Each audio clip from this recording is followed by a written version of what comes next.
Hello, friends. Welcome to our first episode of what we'll be calling Tea Talk Deluxe. I'm here with an Atlanta native, born and raised, wife, mother, and author of Yeah, I'm Fucking Angry, Miss L.K. White. Hello.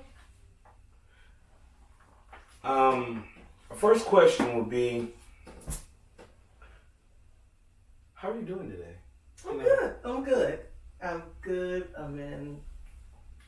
Everything's good. All right, you're in a decent headspace is the question I guess I want to ask. Yeah, everything's light. It's sunny. It's quiet. Everything's nice right now. All right. Secondly, what possessed you to write this book? Well, I turned 40 in March 2020. And the world shut down. And we were I was out of work for 6 weeks. Went back about 2 weeks after that. I realized I was pregnant. And the company I worked for, which I'll never name, didn't treat it so kindly. And I started writing poems on the way to work on MARTA, on the train. And it was like the bigger I got and the more I waddled, the more I wrote. And and I was joking with someone at work one day, and I was like, I should call this Yeah, I'm Fucking Angry. Glad you did. And just sort of took off from there. All right. Well, from some of the writings and some of the musings that I've come across in this book, it seems that there was a lot that you wanted to say, a lot you wanted to get off your chest. Yes. Even in those moments, people they have to release that energy. They have to say what they need to say. They even have to scream it if they need to say what they need to say. Yeah. So, I guess my third question is, how heavy is the balance, or lack thereof, of respect for older, newer mothers? I cannot speak for all mothers. My pregnancy experience was fantastic. The baby was chill. She carried great. No morning sickness, none of that stuff. But society doesn't respect women with children. And the respect for older women with children is less. The respect for older black women with children is even less than that. Yeah. And same for black fathers also inside these systems. Yeah. The women, we're always expected to be the strong ones, and we help everybody else bounce back, and we can do everything by ourselves, so no one makes any effort to help us or even empathize, or they don't slow down to help us. They think, you got it, you're good. What are you whining about? What do you mean? What are you talking about? There was actually a day that I ate something for lunch that the baby did not like. And I hadn't even gotten it down before it was coming back up. And I was in the bathroom throwing up, and I was being paged to come on the floor, and they did not care that I was in the bathroom, pregnant, throwing up. So with that, like I said, pregnancy, very calm. It made me happy. It kept me content. But all of that anger, I put in there. I also started making art pieces as the pregnancy proceeded, and a little bit after. Okay. Are there any points of this book that you really want people to see, like you want people to know more about? What I want people to really understand is, yeah, I'm fucking angry, is my rant.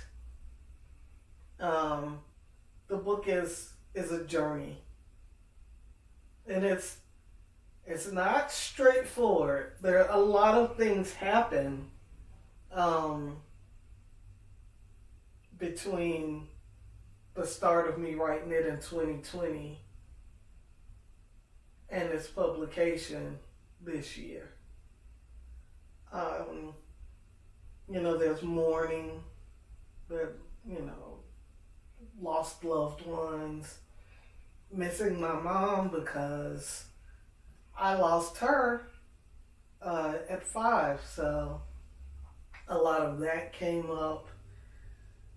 I wrote about dads in there because my dad raised me. I'm not discrediting the women, but my dad raised me. And my child has her dad ever present. So the dads get their props, but sometimes I'm angry. Sometimes I'm just reflecting. Sometimes I'm just at the bus stop watching this new neighborhood that we've moved into and observing that. Well, I say it's good. It's good that you were able to put this into words so other people like you or going through things like you have kind of I guess a partner to walk with. They've been through it, you've been through it, you see it. Yeah. Well, I guess one of my final major questions are, being the times that we're in and that you've gone through so much, what does the light at the end of the tunnel look like to you? Like, what is your end point? What would eventually stamp and seal that point of understanding, at least what you were trying to gather with this book? Life happens. Life happens, and we think we have control of things. No, we don't have control of any of it. I mean,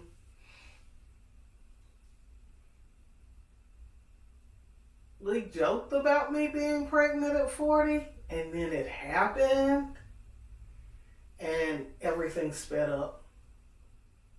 By the time I found out I was pregnant, I was already 3 months. And life doesn't slow down. People don't slow down. We were at the height of the pandemic. So that was new.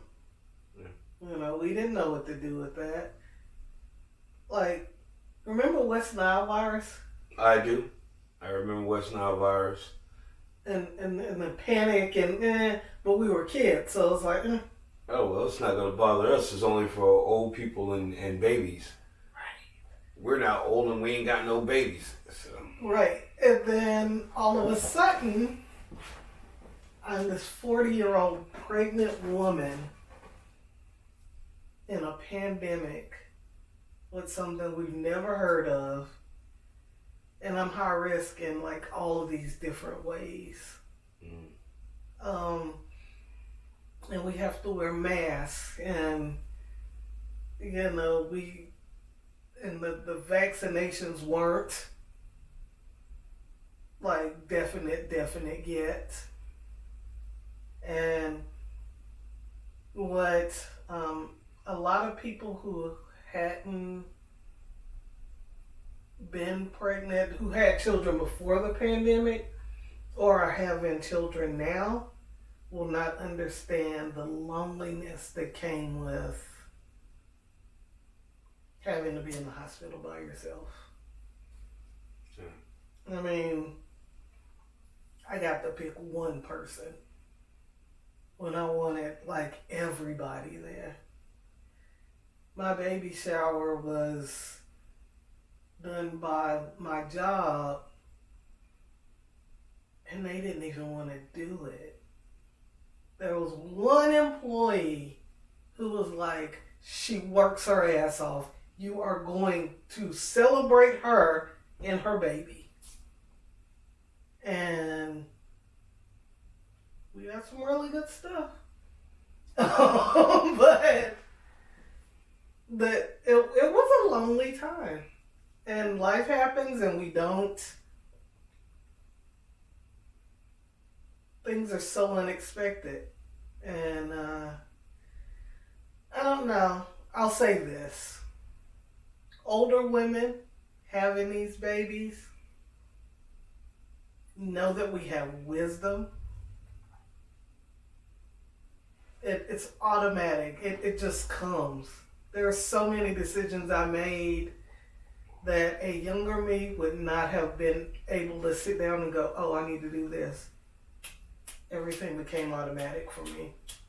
But like I said, I can't speak for everyone, but being older saved a lot of the panic. Right on. The middle age. Middle age is comfy and cozy and formally toned body parts playing peekaboo with reality. The endings of eras and habits and periods. Opening doors and entranceways to not so well-known events. Silver streaks and thanking all higher powers you're not so young in this day and age. Middle age is hot tea, a good joint, and quiet time with yourself, with your mate, with yourself. A good scotch. Middle age is remembering who you were and accepting who you are now with love and open arms. Right on. All right.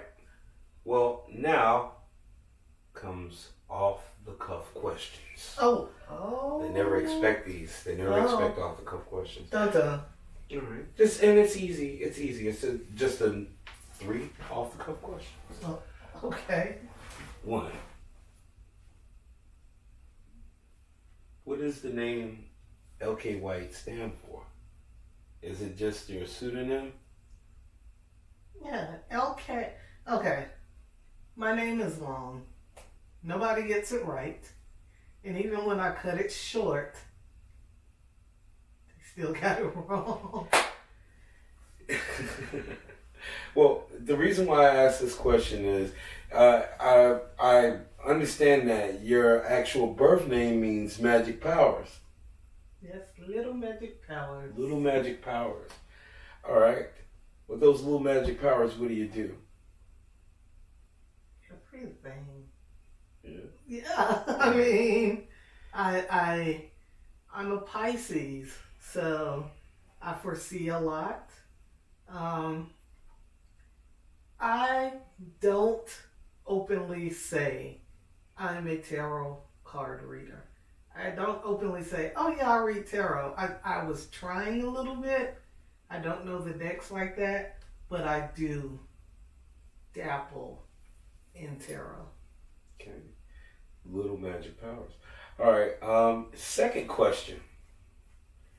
What is your favorite relaxation food? What is your favorite food that says it's all right? Ice cream. Ice Oh. cream. Huh? And French fries.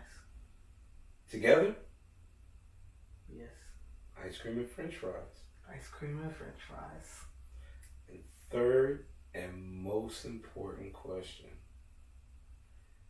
When you wake up in the morning, you choose love first. Somehow violence finds its way.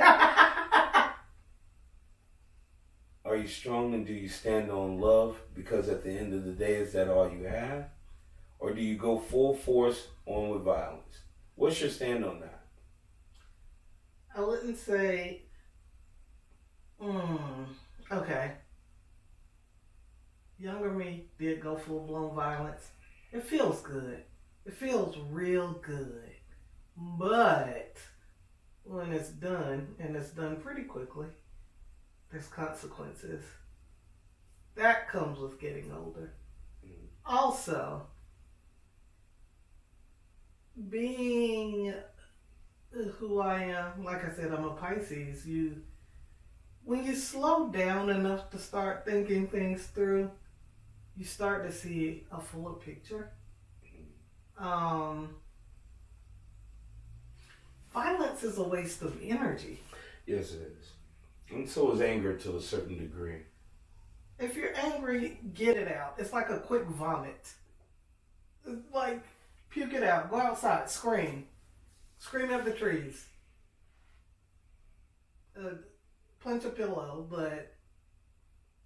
Don't dwell in it. Don't nest in it. Because, release it, but don't nest in it. Yeah, and don't bury people in it.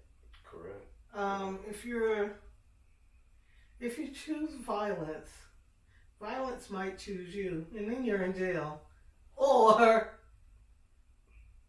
I don't know. I'm a mom now. My kid sees that. And also, when you dwell in negativity, it just sort of sucks you in. Like you will get swallowed up. Yeah. You literally have to claw your way out. So, yeah, I would choose love over violence. Great. All right. Is there anything else you'd like to say, Miss L.K. White? There is another book in the works. There's another book in the works. Another book in the works. And this current book is available in a lot of bookstores. It's available in Barnes & Noble, Amazon.com. And we will give you a link to other places where you might be able to find this. Also in some independent stores and shops. Yeah. But it's a print-on-demand book, so it may be in some stores. Big stores like Barnes & Noble, you're gonna have to order it. So I would suggest bn.com or Amazon and just get it shipped to you. That way you won't be angry that you ran to the bookstore and it wasn't there. Or call first. Call first and see if they have it. Right on. All right. Well, I've been your host, 5am.atl. We've been sitting with the lovely, wonderful, and talented Miss L.K. White. Her book, like we said, is out there. You can definitely find it. And looks like my cup of tea is running empty. So I like to say to you, good friend, good talk. Good talk. Thank you. Stay tuned for our next episode.